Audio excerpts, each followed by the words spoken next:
जी। बेटा, तुम्हारे बाप ने मुझसे ना पैसे उधार लिए थे, 10 लाख रुपए, और उन्होंने बोला था अगर मैं मर गया तो मेरे बेटों से ले लेना, या मेरी एक बेटी है उससे ले लेना। तो मैंने तुम्हारे भाइयों को पूछा, ये तो मान ही नहीं रहे। मुझे मेरे पैसे चाहिए बेटा, नहीं तो मैं तुम्हारे बाप का जनाजा नहीं होने दूंगा। ठीक है अंकल, मेरे पास कुछ पैसे और जेवर पड़े हैं, आप घर आके ले जाएं, शायद आपका कर्जा कुछ उतर जाए उससे। चलो ठीक है, मैं जनाजा पढ़ के आता हूँ।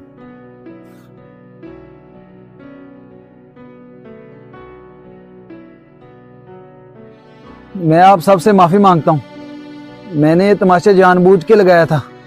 मैंने आपके बाप से नहीं, बल्कि उसने मुझसे 10 लाख रुपए लेने थे, और उसने मुझे बोला था मैं बीमार रहता हूँ, मेरे पैसे मेरे उस वारिस को देना जो मेरे कब्र का वारिस होगा।